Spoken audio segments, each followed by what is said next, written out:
बिस्मिल्लाहिर्रहमानिर्रहीम। तमाम दोस्तों को इस वीडियो में मेरी तरफ से अस्सलाम वालेकुम। इस वीडियो का मौजू है 2026 का साल कैसा होगा इल्मे नजूम के मुताबिक। बहुत सारे दोस्तों ने जो है इस वीडियो को बनाने के लिए जो है आइंदा साल के हवाले से जो है रिक्वेस्ट की है कि मतलब है आइंदा साल के बारे में जो है हमें बताएं कि कैसा होगा अगला साल। इससे पहले कि हम जो है इस वीडियो में आगे बढ़ें, आप मेरा चैनल जो है वो सब्सक्राइब कर लें, बेल को ऑल प्रेस करें ताकि हर नया नोटिफिकेशन जो है आप तक पहुंचता रहे। तो आते हैं हम जो है इस वीडियो की तरफ।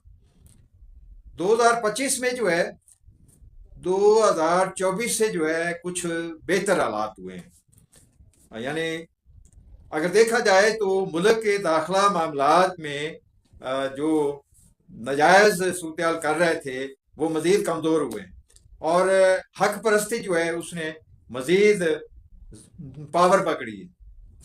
और जैसे जो है पिछले साल जो है 2024 के आखिर में जो है 2025 की जो पेशगोई की थी कि आइंदा जो है मुल्क के दाखिला और जो है आवाम के बेहतरी के मामला जो है कुछ बेहतर होंगे और कुछ बेहतर हुए हैं। और ये सूरत जो है अब 2026 में जो है मजीद बेहतर होंगे हालात। यानी मुल्क के दाखिला मामलात और मुल्क के अवाम के हवाले से जो है कुछ मजीद बेहतरी होगी। अब जो है बज़ाहिर जो है जो सूरत एक दबाव है या एक अपनी मर्जी चलाने की जो कोशिश है वो कुदरती असरात के ज़ेर तहत नहीं चल रही। यही खुशबख्ती है अवाम की। अगर वो चल जाती तो पता नहीं इससे मजीद आगे अवाम के साथ क्या करते ये।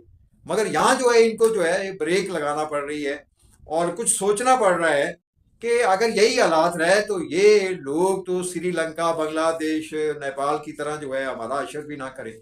तो मजीद जो है 2026 में जो है या तो ऐसा अवामी इनकलाब जो है वो उठ खड़ा होएगा तो या फिर जो है मतलब है समझदारी से काम लेते हुए जो है जो हम पे काबिज हैं वही कुछ अच्छा सोचेंगे। बहरहाल दोनों सूरतों में जो है 2026 जो है ये कुछ बेहतर है और फर्दन फर्दन लोगों के हालात भी जो है वो 2026 में अच्छे होंगे।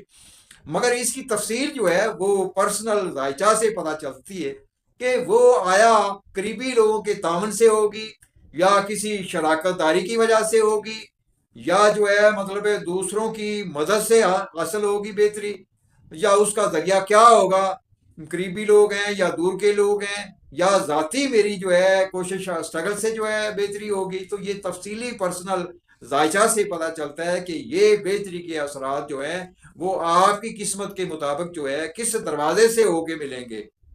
बहरहाल जो है इल्म बरहक है और इल्म के जेर तहत जो है इंसान को जो है अपनी तकदीर के मुताबिक चलना जो है फ़ायदा है और इसको इल्म नाफा इसीलिए कहते हैं।